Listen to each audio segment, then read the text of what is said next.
Hello, and welcome to the Empowerography Podcast. This is a platform created for women's voices to be heard and a place to share their stories, journeys, and successes with the world for the purpose of helping other women who might be on similar journeys. We are empowering women one episode at a time. I'm your host, Brad Walsh, so kick back, grab one of your favorite beverages, and enjoy the stories.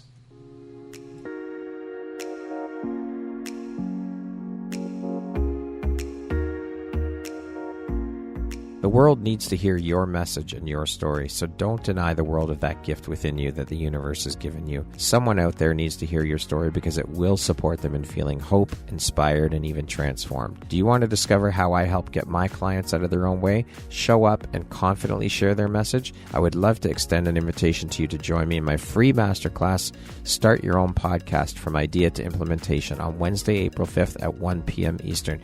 You can find the registry link in the show notes. Hope to see you there. Hello there, Brad Walsh here, your host of the Empowerography Podcast. Today, my guest is Cheyenne Moore. She is a published author and a podcast host. Welcome, Cheyenne. I am so happy to finally have you here. We have been talking about and trying to get this done for months now. I was thinking about it the other day. It's like, holy shit, we did our discovery call quite a while ago. So it's nice to finally have you here. How you doing today? I'm doing great, and couldn't be happier that we finally made this day happen either. I think I have the same thoughts about you. I'm like, Brad and I will connect when we're meant to connect, but I have Post-its lined up for all the upcomings.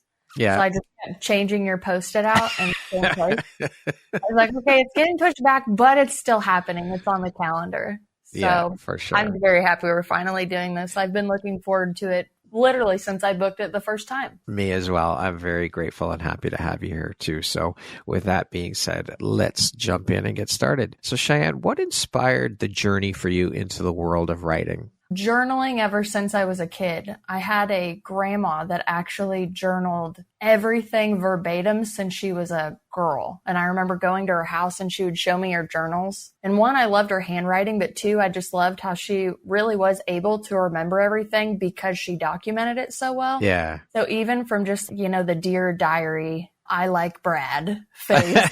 Yeah. I really enjoyed that. It was my safe place at the time where I could talk and not be judged or, oh, I have this thought, I have this feeling. I'm just going to go write it down and definitely get that lock on there so my brother doesn't get into it. That's the little diaries with the lock on them.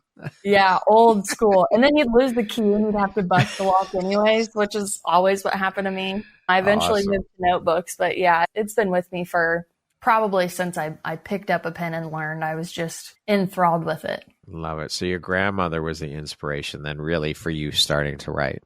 Definitely she was the first breadcrumb. I think you have people that introduce stuff to you and then you have, like mentors or an inspiration that comes along.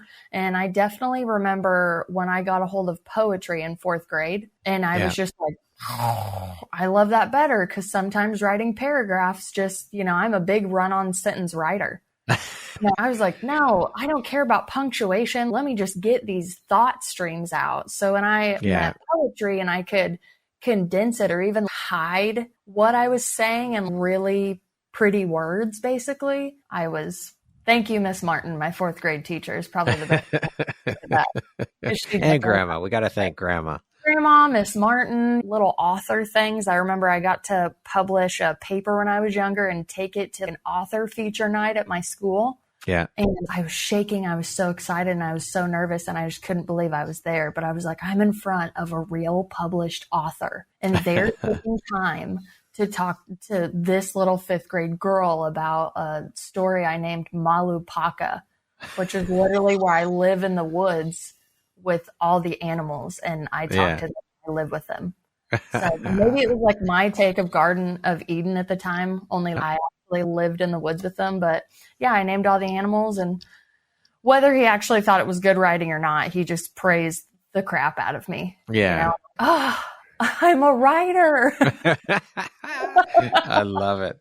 It's funny. I worked in corporate for 12 and a half years and I can remember having to write business cases and things like that to get product or whatever. And I can remember my boss saying to me, Brad, you write like you speak. You can't write that way. And I'm like, fuck you. I don't give a this is how I fucking write, period. And now I look at it when I create posts for social media or whatever, and I write like I speak. And I think that's a gift. I think being able to write like you speak is better than having to shift it around and, no, it's got to sound this way and it's got to, fuck that. And I understand now that, of course, business writing is very different. Absolutely. But that's just how I wrote. And it was hard for me to adapt to writing for a business mind or writing as a business person in that way, as opposed to writing how I speak. It was very difficult for me to wrap my head around that when I was working in corporate. Exact same way. And I worked for a company that basically had all the templates written out for you. So you had very little room. It should look like a computer wrote it, is basically if you did any type of promotion for the company. And I really struggled within those boundaries for that exact reason. Cause I was just like, I have so much personality, and they're basically telling me, we don't want your words to have personality. We just want to make sure that you sell stuff to people. Yeah. And I was like, okay. Stifling the real Cheyenne. Yeah, but I think you're putting those things for a reason. You crave it when you can't have it. You know, that's one of the great things about being a human being, is this desire that you have for these creative aspects of yourself. And when you're put into work where they're like, here's your box, stay in it. Oh, okay. But then this passion builds, and it eventually, like, Mentos will go in your Coke bottle one day. Yeah, exactly. Boom. So Cheyenne's arrived. Yes. I'm here. When was your first realization that you wanted to be a writer? Oh, so around the same time that I learned poetry, I used to ride my bike up to the library every day, because this was right before you got a gateway computer in your house and you just went mainstream for the time. But I would get off the bus, go home and grab my bike, ride my bike up to the library, and I would just sit and research other poetry or just other writers, on. And I found a website called poetry.com. And I don't even think it exists anymore. And I'm pretty sure it was mildly a scam, but whatever. At the time, it was like you could go on there and write poetry, or you could submit your own poetry in for these contests. And apparently you could just win a bunch of really cool trips and cash prizes, because they just started sending envelopes to my house nonstop, where it was like, if you win this poetry competition, you win $5,000 and a free trip to Florida to go to this poetry convention with all these amazing authors. But if you don't want to do that, you can publish your poetry in one of our shared author books. So I would always submit my poetry in there. I obviously never won one, which is why I think it's a joke, because I'm like, I can't win one of these. How many people are putting their heart and soul on this website? But my mom ended up publishing one of them and ordering the book and giving it to me. So usually, like, if you buy the book, they're going to put your poem first. And I'm in 5th grade, so I have no idea how to write an author biography. And most people pretend like somebody else wrote it for them, even if they wrote it for themselves. And again, I'm like, my friend said my poetry is good and I should write it. So I did, and now here I am. I was very truthful, right? They're like, why did you publish? And I'm like, my friends gave me the confidence to, basically, in 5th grade. So my mom gave me the book, and just seeing my work printed in a book, in the cover with my name. I mean, I still remember the feeling to this day, because it was just that resonance, right? You're just like, oh, I want this. Oh, this is so cool. And it's not like I went out and I was like, I published it, because it was a really dark poem. It was actually a poem about a family member of mine had attempted suicide. And I didn't really know how to deal with it at the time. So anything I did or didn't know how to deal with, I wrote it down. But I ended up writing a poem about her experience of why she felt like she needed to do it. And I remember I took it to my mom, and my mom took it to her college English professor. And she's like, can you read this? I'm not going to tell you who wrote it. Just read it. And he wrote it, and he looked up at her. And he's like, wow, that's amazing. That's really deep and insightful. It's really sad, but it speaks a lot about that inner struggle that nobody wants to deal with. He's like, who wrote it? And she's like, my 12-year-old daughter. And he's like, your 12-year-old? He's like, is she okay? And she goes, yeah, she's okay. She wrote it about a family member of ours that had an accident. I just kind of want to get your perspective on it, because she wants to be an author one day. And he's like, if she writes like this young, I can't even imagine what she's going to do on and on in our life. Yeah. So definitely those, again, like those little helpers along the way. They're just like, hey, you're doing it. You're great. Keep moving on. Give you that boost of confidence. Yeah, I had like a lot of people like that. Awesome. When did you write your first book and release it? Can you tell us about it?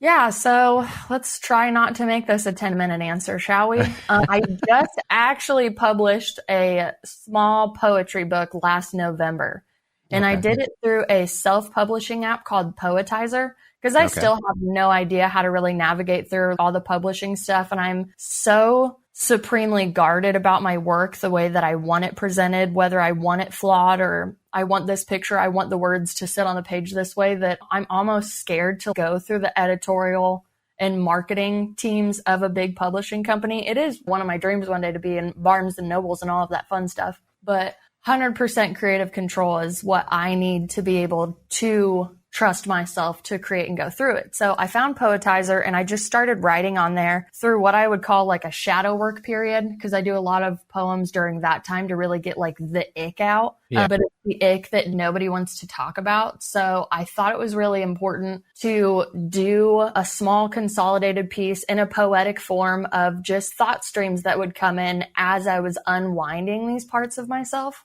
And I started looking at all the other authors and I was like, why don't I just put this in a book? Like what? So I went on the platform and I made it. It was super easy, super streamlined. Like literally you just put it all in and edit it. And they sent a copy of it to my house. And I had that same exact feeling that I did when I was in 5th grade, except for it was my book.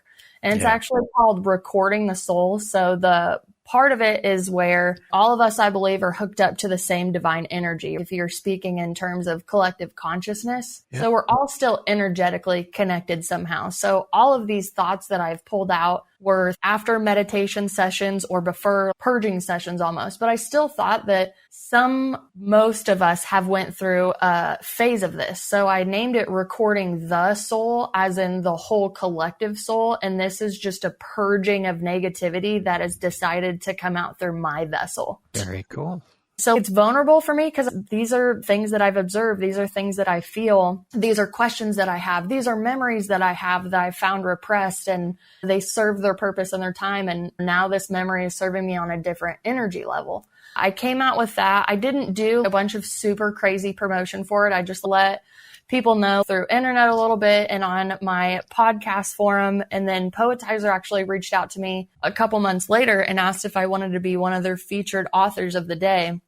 And I could have just dropped because I don't know how that picking process goes. I'm really just into hitting publish, promoting as much as I can. And then I'm like, I did it. What else do you need me to do? Because you can just get lost in that promotion train and the numbers, and it just kind of sucks the magic out of it. So I pull in that universal energy a lot, and I'm like, I published it.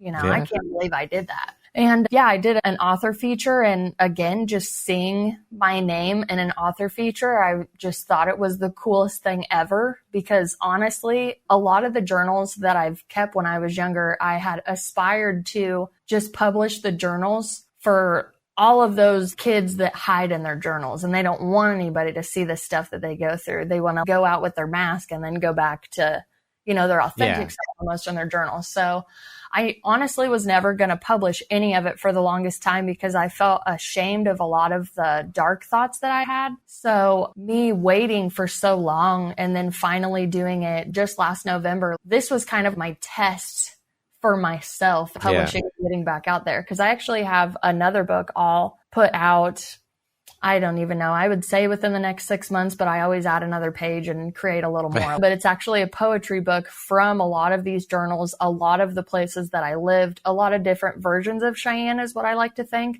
But the backdrop are illustrations of all the places that I visited. So it's a really cool overlay. It's honestly going to be really expensive to print, which is why I'm also deciding where to go with that. But then, I eventually would want to get the journals all out there. So this one was a really good just starter for me, because the success in it was just being able to actually put it out in the world and be like, okay, I'm not going to hide this. I don't care what people think about me. It's one of the biggest reasons. Or like, oh no, will I sell a copy? It doesn't matter. If one person reads it and just goes, oh my gosh, page 11, man.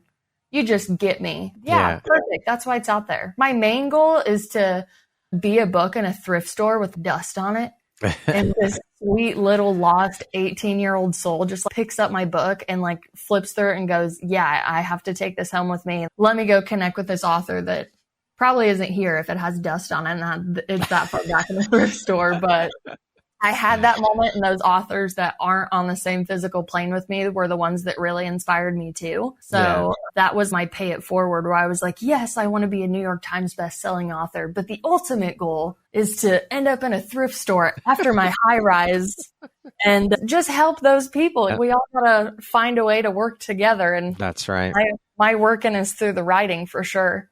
Love it. Well, congratulations on publishing your book. That's huge. It is. It's an incredible feeling to get that, to have that tangible item in your hands and to see I your have it name right in here. it. Sometimes I walk around and just touch it and remind myself, you did this. And in your child meditation, I'm like, look, Shy, we did it. We wrote a book. It's something to be very proud of. Sure. Guess what I did? Guess what I did? I called my mom. Mom, guess what? My mom buys everything. As soon as immediately she buys anything that I make. And she bought one for my grandma. Not the one that inspired me to write the first time, but another one. And I saw my grandma at Christmas and she goes, Cheyenne, I read your book and I just love it. You know, I don't understand any of it, but I just love it. That's what a good supportive grandma or parent I was like, does. thank I love you so it. much, Grandma. Thank you. Yeah. I was like, do you want me to sign it? I really would like to practice my signature. I love it. That's awesome. Where do you pull your inspiration from when you're writing? A couple different places, actually. So everyday experiences in my life and other people's, usually I tend to not take on the energies of other, but I'm definitely a shoulder to cry on for people. So I'm the Dr. Phil of the friends group almost. Like, you call me if you need that outside perspective, right? No matter who I talk to, it's a mirror for me when they call me. I honestly believe that. So I'll get off the phone and it'll spark something in me and I'll just be like, oh, I got to write that down really quick. I'm going to build off that later. You know, that's one way. The other way is I think of it like a muse that's in my head and they call on me whenever they want. And I could be anywhere and a teleprompter will start building in my mind and it will literally start writing itself. And I'll look up because it always comes in my right ear and I look up and there's writing up here and it'll do 3 lines and it's always really poetic form. So thank God they're not sending me paragraphs because I'd be like, nah, shut off. I'm not to that level. So they'll say the first 3 lines and then I'm supposed to write this down. And then they're not like, yes, write it down. It just starts repeating the poem over and over. So then I'll grab whatever, because I have another website that I've written on since 2014. Again, that was my other, let me just put it out in the world without any, oh, I need followers, I need this, I need that. I just want a platform to write on. So I bought a WordPress website and I would just go write on there or I would write on the notepad. But I'm one of those people, I always picture people that used to pull up recordings, right? I'm like that with my phone. I could be anywhere under the sun and it'll be a line, it'll be a 2-page poem, it doesn't matter, it comes out. And then after meditation is probably just the most etheric, higher self type wording where I'll go back and read it later when I've definitely come down off of those meditation vibes. And I'm like, oh my God, you know, because sometimes it's a little racy. Sometimes it seems like really intimate and revealing parts of my soul. And I'm like, okay, vulnerability is what we're working on here. Yeah. So it does come in a multitude of ways, but mainly I would just say it's a muse. And there's sometimes that I can almost feel like clogged up and I'm like, I have to go write now. And that's usually when the journaling comes in and I'll start talking to myself. And then eventually it'll just all come out. Beautiful. What lights you up or excites you the most about writing? Over time, I truly appreciate the relationship that I have with myself. Again, a lot of the things that I've discussed with myself in these journals or in the books that I'm getting ready to create are a lot of the experiences that I've just tried to interpret the best that I could. Like, oh, this happened. This is the way that I feel, but it's really poetic. And knowing myself has been one of the greatest things for me. And I have all versions of myself written down in a notebook, in a poem, through pictures, through all of these memory savers. And every time I feel a little away from myself, just because I get busy with life, it happens. I can always sit down and I will literally I used to like write when you're a kid, you're like, "Dear diary, I love Brad. He doesn't like And like now it's turned into, "Hey, Shy, I've been avoiding you." And then I talk to myself about how I've been avoiding myself and the reasons why I've been avoiding it. And again, it's the non-judgment. You really get to set your ego aside in journal writing. It'll be there for a while because I think everybody has that weird feeling of, oh, what if somebody reads this? What'll they say? I've had those moments. I had my parents read my journal in 6th grade and they were like, "We are worried about you." And I was like, I didn't do anything in that book. Those were stories from other people. We all have that fear, like someone's going to know these deep parts of ourselves that we don't want to reveal to anybody. But those are the times where I connected with myself the most, especially through a lot of really dark times in my 20s. I have one called The Purple Notebook that is just ridiculously dark and introspective.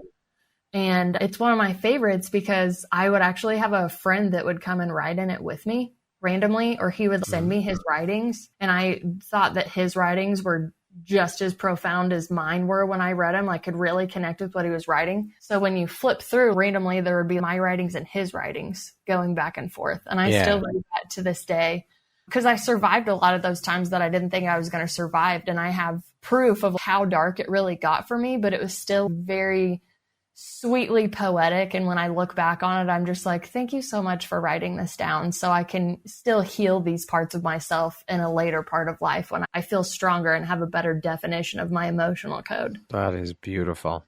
On the flip side of that, Cheyenne, what would you say is one of the most challenging parts about writing, about being a writer? As much as I like to tell the truth, there are instances that I have had that involved people that I had love in the past for and people that I still love today. And I want to tell the story from a learned lesson and how do you come out of it and really an empowering statement. But I still haven't figured out how to really hide the identity of the person so they're not chastised for the role that they played in it, because I don't blame anybody for any of the things that happened back then. I just know that it happened. I give the details and I want to understand why, heal and move on. And then again, share your story to help somebody else. So that's probably one of the biggest ones is there are things that I really would like to write down, but I feel so protective of the people, whether they hurt me or not, that I don't want to write something that could ultimately get somebody hurt in any way, shape, or form, or judged, or, oh, I read Cheyenne's book and it turns out you weren't so nice to it. Like, I don't want anything like that. And then obviously, like I said earlier, my fear of the actual publishing industry, where I would still have to give some part of the creative control away, even though, I mean, maybe it'll outweigh the good, but the next 3 projects I think would just have to be self-published because I care so deeply that it needs to be presented this way. There's a reason that page is ripped. All these little almost synchronicities or almost like a Where's Waldo in it. There's so much more than just the wording. There's so much depth to it that I want to portray to people, but I want people to find it first and then come back and then have a little conversation. So those probably my big 2 for sure is just trying to find the nicest way to tell my truth, but not condemn anybody for their actions. And then obviously my future fears of getting in front of an editor being, I don't think we can promote your stuff. It's weird. Like, no, it's not. It's transcendent and you should just press publish. Let's just do this. Let's just do this thing. Okay. There has to be a really big confidence level that I'd have to bring to the table in a meeting like that. And I've sat at a couple different tables, but you just know when you still have other things to work on before you build up to that. Like timing really is everything. So for sure. Those are definitely 2 of the big main things for me. Which authors or poets do you admire? Who are a couple of your favorites? Ooh, okay. So I actually want to show you this book because it's super cool. And it's one of my favorite poetry books. It's super old. His name's John Masefield. Okay. And again, the story about finding the poetry book covered in dust in the thrift store. That's it. That's this book. And they're so old, right? You really have to love older poetry to get through it. But the way that he writes and the way that he writes about the woman that he loves and the world that he sees and just how old the pages are in general, I really fell in love with this book. And have you ever thought about, if I could choose what's in my coffin, what would it be? Like, this book, I just want to be like, goodbye, cruel world. You're coming with me. Let me take my book with me. So that's definitely a poetry book that I really love. And then recently I've been reading, what is it? James Redfield. It's like the Celestine prophecy and all down that, like the Celestine vision, the 10th insight. So I've been in the middle of that while I'm also in the middle of Dolores Cannon's collection. So I went from Jesus and the Essenes to Between Life and Death. And then after that, I'll start the Convoluted Universe. These books back here, they are my fun backdrop because I love doing book excerpts on TikTok to get people inspired to go and read. But I'm actually reading all of these books. But right now, my main focus is to get through these collections right now. And those are the ones that they just transform you when you read them, right? They connect things that you already feel and you already know, things that you're skeptical about and you worry about. And they inspire me every time I open the page. So that's where I'm at right now. You could ask me in 6 months and I could be reading different biography. I don't know. You never really know. How do you deal with creative blocks when they come up for you? What have you found helps the most when those blocks come up? Do something different, especially just walk for away. Me. Yeah. So it kind of goes into even how I would set my projects up one day. So sometimes I wake up and I want to do everything, right? But you don't even know where to start. And so I asked my passion, because my passion is my motivator, my drive to push through. And that really comes from a very loving heart space for me. So even if I sat all my projects out, I would be like, what one am I attracted to right now? What one has a luster to it? And I'll go to that. If I'm blocked in writing, I might meditate, but honestly, I might just go sit at my piano and just pluck a couple chords that I'm trying to memorize. I have a keyboard, but I have an older piano. So when you play it, you feel the sound go through your body. And that is the most cleansing thing for me to do with any block that I have, whether it's even I have to do the dishes. I'm like, let me go play this, let me go find some motivation. So don't walk away, like give up, but give yourself some breathing room. Like most of the times, so many famous, successful, yada, yada, yada, whatever they want to call themselves, they've said all of their ideas came to them when they were doing nothing. If you try to force it too hard, it's not going to come out. Then I go and do the dishes, right? Which is just loading the dishwasher. I don't want to make it sound like I actually have to be at that phase. I don't move into houses without dishwashers. But if I was loading the dishwasher, then that last idea would come to me. And that's that connection with the divine. I'm blocking it. My vibe is a little lower. It's there. I just got to come up to it. So I've given myself a lot of grace for that because I would be like, no, I have to get this done. I'm going to lose the motivation. I'm going to lose the page. I'm going to lose this. And then now I'm just like, walk away, like go for a walk. Go pet the dogs. I don't care, but this is not happening right now. And when you force it, it won't happen for sure. Yeah, well, and it's just not as like authentic, right? It's forced. It's really the wrong energy, Yeah. So that's my advice. Walk away. Okay. That's what I do too. As a creative, this is something that I ask a lot of creatives. It's very interesting to me to hear the different opinions and thoughts. So do you think that we are all born with an innate creativity? I mean, this is something I think about a lot when it comes to artists, athletes, musicians, all of these people who have these skills. Are people just born, do you think, with a natural ability, or is it something that can be learned, practiced, honed, and eventually become artistic? I mean, there are people who are they're just born with that ability to play an instrument, paint or draw or whatever the case may be.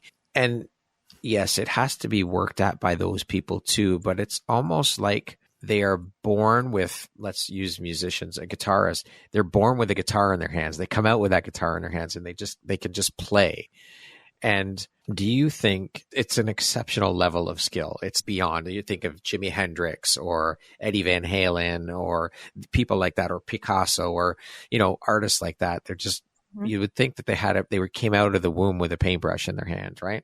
There are those, and those are far and few between. There aren't a lot of those who have that exceptional skill level.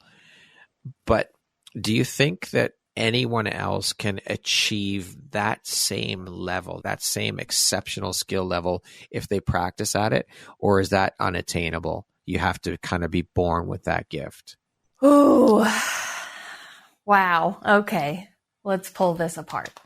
So I believe everybody has a certain skill set that they are born with and supposed to nurture, whether, it's the painters and the musicians, but those really are the best examples for me to go through because I'll pull out a couple examples. So I'll use myself as an example right now. I would never be able to attain the level of Mozart in music, right? But I absolutely love piano. I love it. I took lessons when I was younger. I had a little bit of stage fright, ended up quitting and going into just learning it by myself and eventually going away from it for other reasons in life. I never lost my love of it. I was just like, I'll always go back. I'll always go back. Then you have other people who, like I have a friend who he got into guitar and later in life for sure. And I would say like maybe high school, college area. But as soon as he touched it, he was meant to play it. And I knew it by the way that like he learned everything easy. He picked chords up. It just was natural. And I picked up a guitar too and I liked it, but I didn't have the same passion that he did. Like you could just tell that it was a gift in him. Right. And I think that you can honestly do anything you want to put your mind to. The problem with like me thinking that I should be a guitar player because I thought my version of Smoke on the Water was really cool is denying my other gifts that I actually should nurture. So yeah, if you want to pick it up as like a hobby and do that, yes, you are 100% fully capable of doing that. Build that neuroplasticity up, make that account, do whatever you want to do. But there really are people out in the world, very transformational people like Jimi Hendrix. You move a generation, you have a timeless record. Every time you stepped on stage, you blew people away no matter what you did. And those people, they were born with that and that's what they're meant to do. And in the time, they weren't as distracted, right? But you see these people that you have no idea if they would be good at anything else but that. Because it's just like, can you imagine if Jimi Hendrix was like born in today's society, gave up on guitar and was like, screw it, I'll just work at Chipotle because nobody believed in it. Like I still believe in this day, if he reincarnated, all he would do is play guitar and music would be his whole life. And that's where I'm like, I wouldn't want to take it away from anybody that's like, oh, I don't know if I'm that passionate about it. Well, try it and still learn it. But there are people that were meant to serve that divine sound healing to humanity. And luckily, it really does look glamorous with the rock and roll lifestyle to people. But at the end of the day, they're serving high vibes on a silver platter to you if you just buy the ticket to their show. So That's my answer. I love it. That's a great answer. I love it. Let's talk a little bit about your podcast. Now, as mentioned at the start, you're a podcast host. Can you share with us a little bit about your podcast, the title? Are the episodes solo? Do you do interviews? Is it a mix of both? What's the deal? So my podcast is called Space with Cheyenne. So right in the title, when you meet me, I either want you to wonder why I call it safe space or just know, oh, she's holding space for people's stories and the stories of evolution. So there are certain words that I like to use, but I really struggle with labels because I don't want to leave anybody out. So spiritual awakening is one of my favorite things to talk about, but that's really what is the beginning of the conversation to talk about. I was living this life. I had this experience. And now I've actually found my purpose. And now I'm going in this direction. And we see that happening with so many people in the world, but there's so many details that a lot of people don't want to talk about it. They don't want to talk about like the pitfalls of it, the dark night of the soul, crashing a credit score, losing a home, all these crazy things that happen to people. And I learned from people's really transparent, vulnerable moments. I can really put myself in your shoes and again, it mirrors back to me and really reflects something in my life. So besides all of the writing, I wanted a safe space to tell my stories along with, at the beginning, it was a lot of like friends and colleagues and people that I had known over time. And I just thought their story that they don't see any value in, I got tons of value of because I had that outside perspective and it really changed me. And I love listening to experts and successful people. And I think that's great. But I think all of our stories matter. There's something that we can all learn and take away from each other. And then on the spiritual aspect of it, if you have gone through what you would call a spiritual awakening or an Akashic remembering or whatever you'd like to call it, you have a complete frequency shift and perspective change that can be extremely destabilizing to your normal life at the time. And again, there's a lot of people in the way that spirituality is marketed that they're not talking about any of that stuff unless they can make money off of it. And I want you to never feel alone in any step that you go through in life or in a spiritual awakening specifically. If I never had one and somebody was like, oh, I had a spiritual awakening, I would be like, that is so great for you. But since I don't have direct experience with it, I wouldn't understand the profound change that happened inside the person. Right. So we were really trying to build a language with the almost expansion of human consciousness that we've been seeing and we're continuing to see in people evolving and finding their truth and, again, empowering themselves to go on the right path. So holding space is the biggest thing, but no matter what viewpoint, what religion, what you believe, obviously you can't harm anybody. You're not going to come in and be like, I killed 5 people and I totally regretted it. That's not really my demographic. I'm sure there's other people, but you're safe to come and have this conversation with me. It's very coffee talk. The conversations really just kind of flow out. And I really just want it to be a time capsule for future generations to come as we build off of it.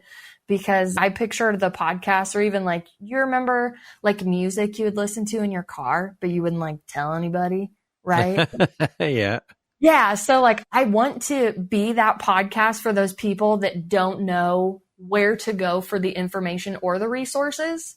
And I want you to come to me and I can get you in contact with any of these people. You can actually just scroll the description and go to them.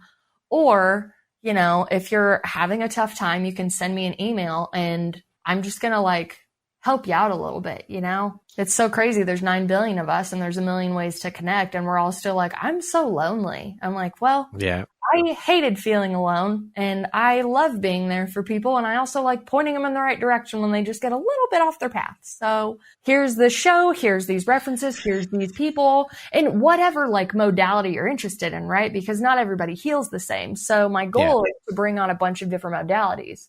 And in the future, we're actually going to go test these modalities on me.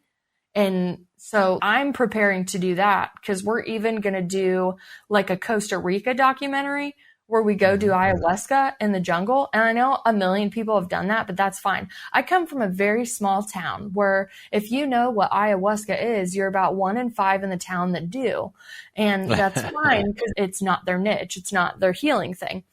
So for me coming out of that small population and growing the way that I did, it's kind of like me even showing my friends and family members back home, like, dude, look what's out here.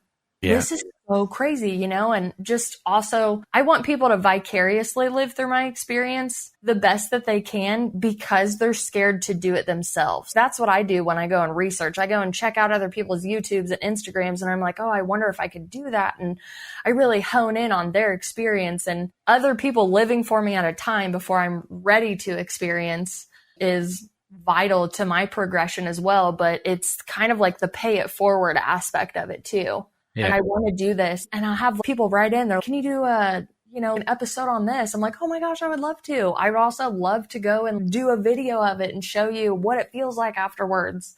So, I mean, I'm basically I want to be like a guinea pig for people, but not like the like test rat one. We're like a lab rat. Yeah, I don't want to be like a lab rat. I'll be like, hey, we're going to go do this, just show them it can be done. And if you're scared, just watch and see it's really not that bad. Love it. Now, you're also the creator of the company called This Is Where I Want to Be. Can you speak to us a little bit about that? What's the company about? What inspired you to create the brand and company? Wow, these are long-winded questions for me that I'm happy to answer. I'm just glad you're sticking with me on this. Of course This is one of those other like revolutionary moments in my life. So like you, I had a corporate job. I was in corporate restaurants, but everything was a cake recipe. It was built for success.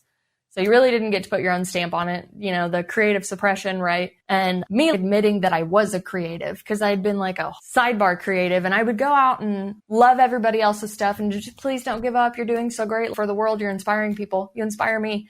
But this creativity would build up in me. And if you don't get it out positively, it definitely comes out negatively is what I found. And so just like I said earlier, I would watch other artists on Instagram and I would wonder how they were able to actually do it, right? You're putting yourself just out there. You're like, this is me. This is what I create. And if you don't like it, F you, Too bad. It's so bad.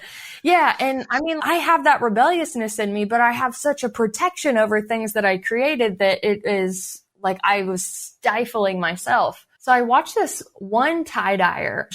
I can't think of where she is. It doesn't even matter. But she was making these just gorgeous designs.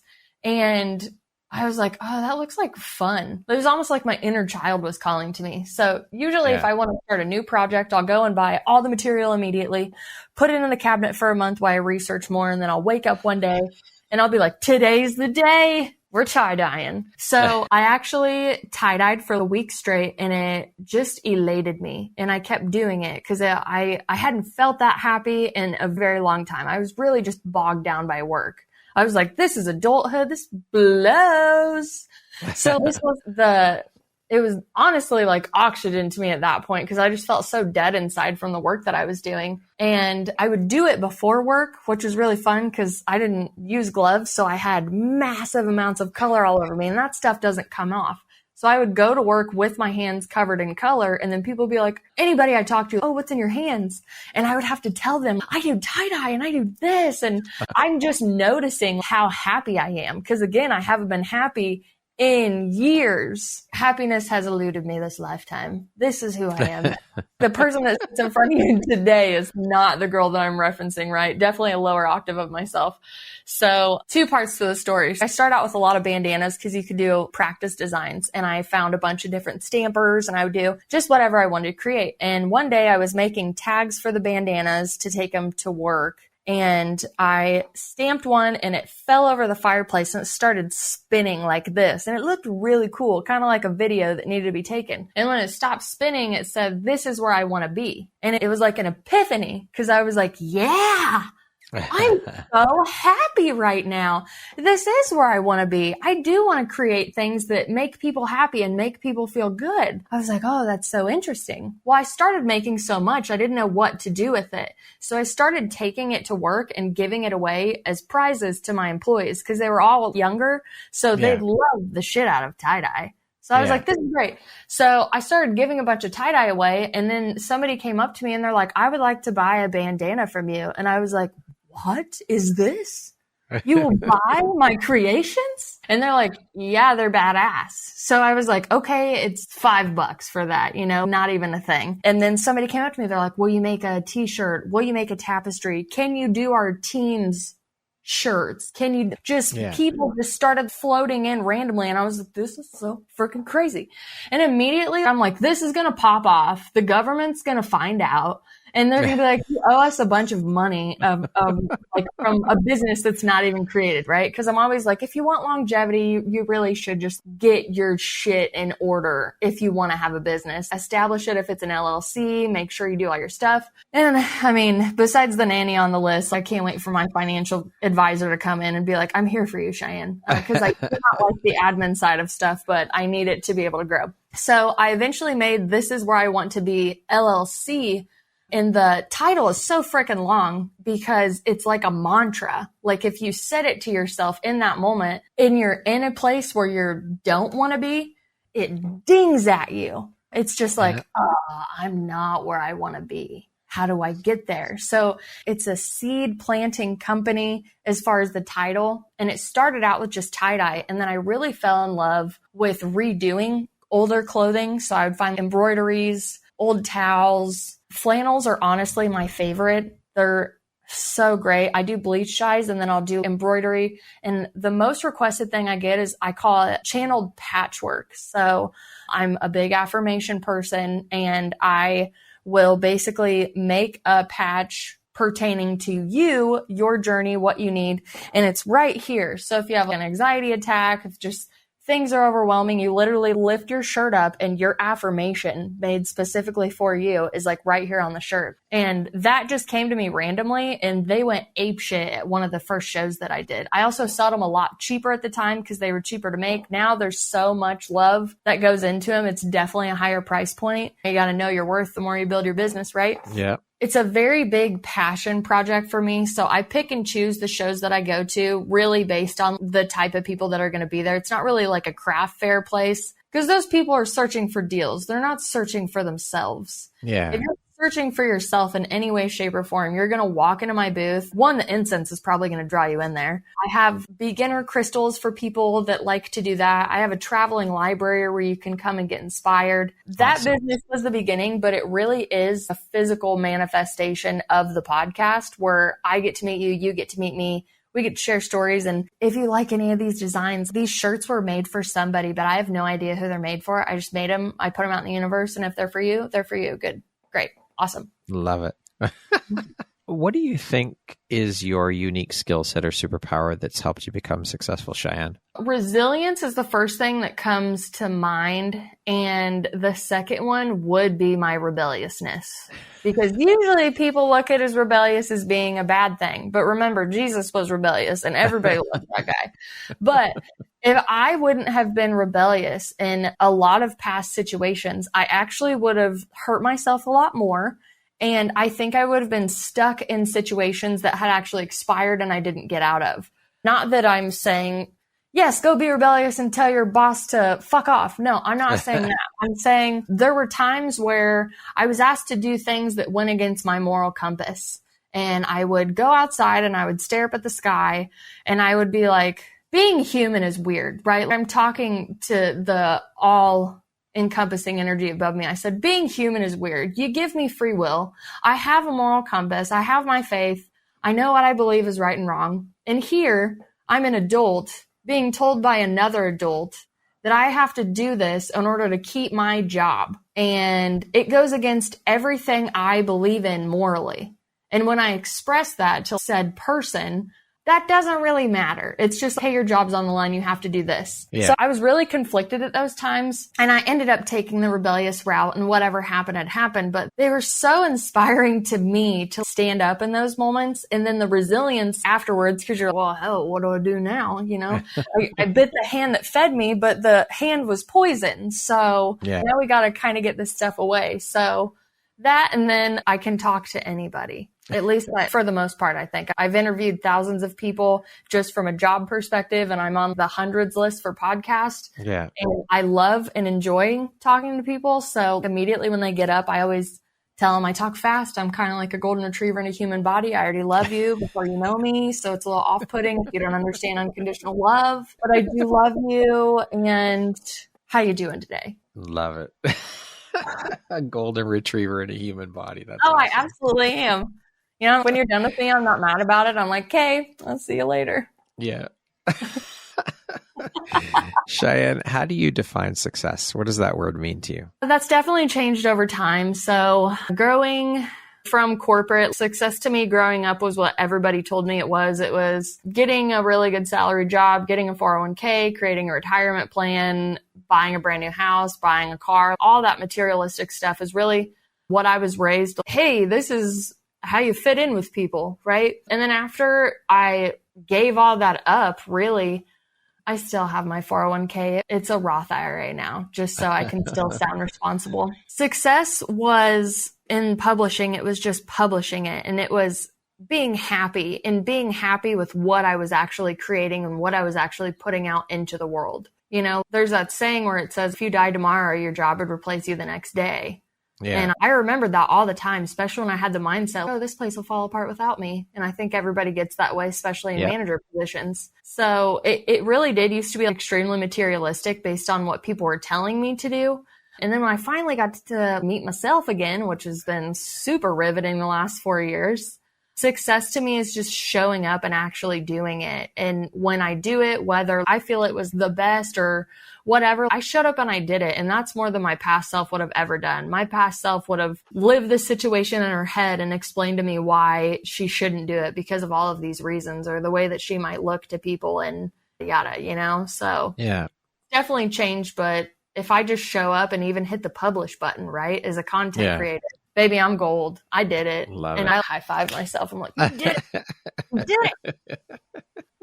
What would you say is one of the most important things you've learned in your life? And what was your life like before you learned it? And what was your life like after learning it? Ooh, that's a good one. Timing is really everything. And I've heard that so many times, really. And it finally sank in probably within the last 4 years, especially with all the things that I wanted to create and knew a lot of the battles that I would have to face to live the way that I wanted to live and do the things that I wanted to do. And before really feeling and understanding that, I would really just give up on projects and just kind of think, oh, nothing's happening here. I'm crazy for doing this. I should just go follow the crowd. I should just go do that. And then after I just had the realization that, I'm going to create, I'm going to show up, I'm going to do the best that I can do at the time while continuing to learn and grow.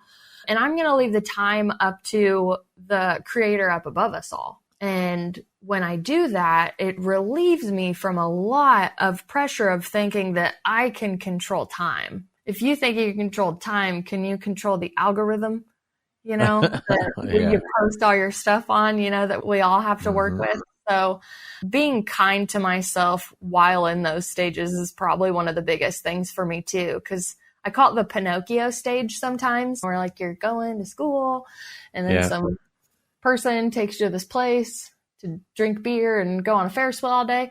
And that's a metaphor, but I apply that to things in my life. While we're building these things and waiting for it to happen, we still have these gaps of time where we're like, what do we do with this? I'm actually tired of building my dream today right now. Can I focus on something else right now?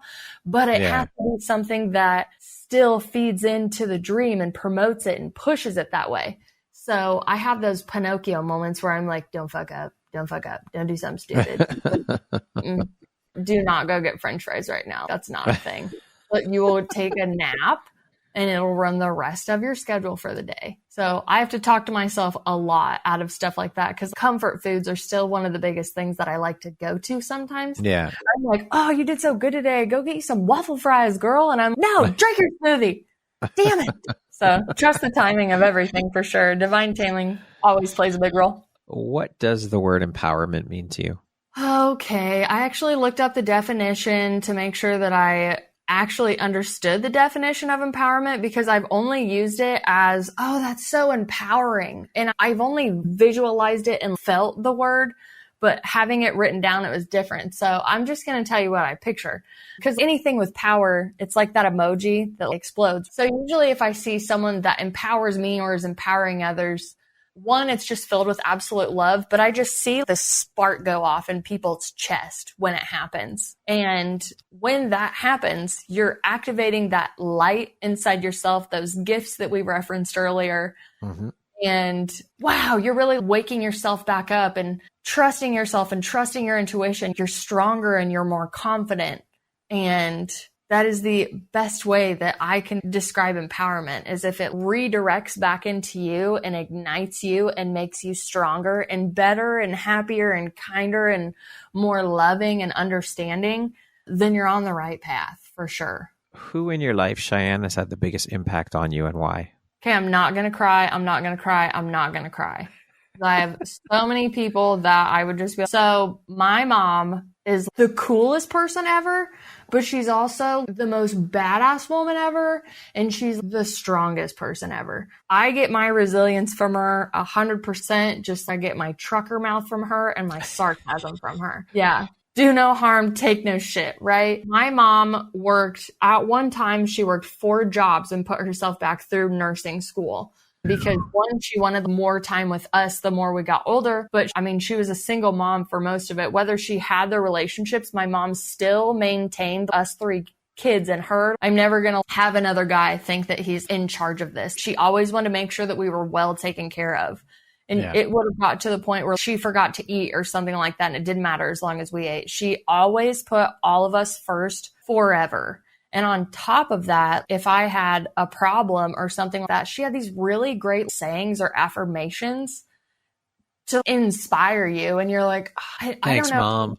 Yeah, I don't know how you get up and hit your feet off the ground, because I saw her struggles, right? I could see her wash the dishes sometime, and that was her processing time. And I could just feel her pain a lot when we were younger. And I was, how do you wake up in the morning and do that? Because if I'm feeling bad, I mean, it just takes me down. And this woman would run through a brick fucking wall after the Kool-Aid man if she had to, you know? And then she would still keep going and keep going. No matter what, she just never gave up and she kept going. And I was just like, I'm inspired because I honestly couldn't do the things that you had to do, right? She had all of us right after another. And she had all of us before the age of 21. It was literally a small ass window where she had 3 kids.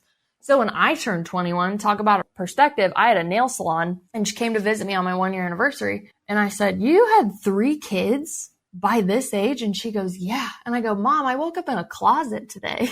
I don't know how you did that.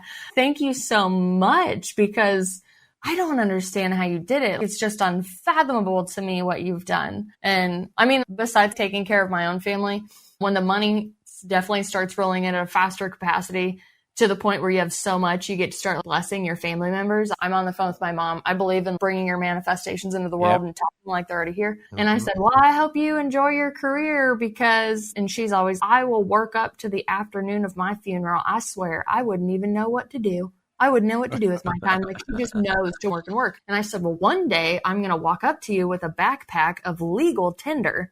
And I'm going to say, you don't work here anymore. And I built you a house, and here's your account, and here's your financial advisor. Everything's taken care of. You literally get to live the rest of your life doing whatever you want to do. Love it. Badass. Yep. My first big check will go to my mom, for sure. Awesome. Okay, we're going to jump into a little rapid fire section here. So the next grouping of questions just be 2, 3, 4-word answer type thing, okay? Great. If you came with a warning label, what would yours say? I talk back. How would you describe yourself in one word? Wanderlust. If you could teach the world one thing, what would it be? Unconditional love. Like a golden retriever. What makes you happy and brings you the most joy? I mean, besides my daughter, right? It's music. What is one thing you love about yourself that is not related to your physical appearance? Oh, there's so many. Oddly, I don't even know what to pick. I mean, outside of my physical appearance, I really would say it's my resilience. Just like I keep going. If you could be remembered for one thing, what would it be? I hope my kindness, but also kind of my sarcasm at the same times too. That concludes our rapid fire section. Now back to our regularly scheduled program. What is one lesson your career has taught you that you think everyone should learn at some point in their life? So I'll tell it in kind of a story format, but I won't take 5 minutes. So when I used to work for other people, and you'd have those days where you're like, God, I don't want to go to work today. But you have to, right? Because they'll fire you. So you go. When you switch to working for yourself and promoting yourself and all of that stuff, you have to have 10 times more discipline for yourself than you ever did for those companies you never wanted to work for. And that's really hard some days, because you're like, I'm my own boss. Today, I don't want to build a calendar. I don't want to do this. I actually just want to go do this. And you can do that, but you just have to take into consideration that might take you a little further from the goalpost that you set up. So the discipline that I am still working on, I'm definitely not coaching about it. It's the one thing where I really have to look at myself in the mirror a lot when I'm like, oh, I think I'm done for the day. I'm like, are you though? Can we get a little more done? You know, we have 12 tracks to edit here. Let's get this figured out. Yeah. And I'll push a little further, but yeah, discipline is definitely one of the things, especially in anything self-employed, and just taking care of yourself. You can't pour from an empty cup. And if you do, it'll be bullshit when you get the final product, and you don't want that either. So give yourself some grace and give yourself some time. What's something surprising that you've learned about yourself in the last year? It's kind of sad, but I like talking about it because it's one of my favorite things to talk about now, especially in the last 4 years since I had what I coined my spiritual awakening, is how much I really didn't recognize how much I did not care for myself, even from a self-love standpoint, or I would just feed and water myself enough to get back out into the world. And then I would take care. It wasn't like I was my main priority. And then when I had to really look in the mirror, I really realized just how abusive and unconscious I had really been acting. And, Key, the dark night of the soul, Google it if you don't know what it is, right? But now I'm really glad that I went through all that. I journaled through all of it, and I feel strong enough to talk about it now because I didn't know that it was possible. And direct experience has taught me a lot with that for sure. But I didn't know I could really love myself that much and take care and protect and set boundaries. Those are still just things for me that I still have to hold myself accountable for daily. That's self is the foundation for everything. I mean, that relationship we have with ourselves is the longest standing and most important relationship we will ever have throughout the course of our lives. So we better get a handle on this self-love thing for sure. It's so important. It's key, because if you don't love yourself, how can you love anyone else? How can you give? Like you said, how can you pour from an empty cup? You just can't. So good for you for having the self-awareness. Thanks. I love it. I'm pretty happy about it too. And so you should be. Cheyenne, if you had the opportunity to sit down and have a 1-hour conversation with one woman, any woman in the world, who would it be and why? Oh, okay. So there are so many people that I actually would name, but there is a musician that got me through a weird part of my life. And the way that she wrote her music, there's just certain musicians you listen to and I'm like, I want to read your diary. I would just want to have a conversation with you, hear the way you talk, see the way your mind works. And it's Halsey, if you know who that is. She's basically a cultural phenomenon, no big deal. But I came across her music a couple years ago, laid into it after she blew up, but still when her first album had come out. And I connected so, like a past part of myself had come up for healing when I found Badlands. And I just deep dived into her lyrics and I listened to it, and her voice was so healing. And then I started reading like her interviews with Rolling Stones, and you write like you talk. She writes like she talks. So you really get a very personal spin on her. And I would just like to sit down in a park and just conversate freely with just having no idea what we're actually going to talk about. I think just roll with it. Yeah, I just think she'd be so inspiring to talk to. Her music is very powerful. It's beautiful. Mm-hmm. Truly empowering. Yeah, for sure. If you could go back and give your younger self one piece of advice, Cheyenne, what would that one piece of advice be? They're not going to understand you, and that's okay. You need to understand yourself. That's the key. Know thyself. Love thyself. Help others. Beautiful advice. I love that. That could be applied to everyone for sure. Yeah. 100%. Lastly, if you were to deliver your last 30-second speech to the world, your tribe, your corner of the world, your people, what would that last 30 seconds sound like? What words of wisdom would you impart? Well, honestly, I would pick a bunch of stuff from what Jesus has said, and what actually Jesus has said, not what people said Jesus said, down to you should forgive, you should love, and you should understand, and you should know yourself. And I actually have a tattoo on my arm. It's called Ignorance of Man. And it says, for we are but of yesterday and know nothing, because our time on earth is a shadow. And it just speaks about how ignorant we are of the time that we have here and, what we're really doing here. Because again, we all have to get caught up in the 3D world. So whether it sounds like cliche, I'm definitely not asking for world peace, because it's not a thing in my lifetime. But if you can just change one person's perspective to where even you can change their life, and then they can go out and change another, it's really just a continuation of positive energy. But I would definitely take a page from the real Jesus and speaking unconditional love and taking care of each other, but also stand up for yourself, love yourself. If I had time to actually write it out, I'm sure the speech would be much better than these jagged little pieces, but it would be all encompassing of universal unconditional love and understanding you aren't alone. And no matter what the fuck you believe in, even if you don't believe in shit, we all come from the same place. Plain and simple. We are stardust and meat covered, you know what I'm saying? Like meat covered skeletons wrapped with stardust inside of us, and we're flying through space just acting like today's boring. You ever thought about that? Like how fast we're actually spinning right now, and someone still has the audacity to be like, it's so boring here on Earth. You've got to be kidding me, right? This place is cool. It's beautiful. It is. It's incredible. Yeah. Cheyenne, thank you so much for making and taking the time to be here today. I have thoroughly enjoyed every minute of our conversation. You are such an inspiration and a bright, beautiful light in the world. And I thoroughly enjoyed your perspectives and your insights. And the conversation has been such a pleasure. So thank you for being here. And thank you for shining your bright, beautiful light out into the world. I appreciate you. Mwah! I love you, Brad. I couldn't be happier we finally did this.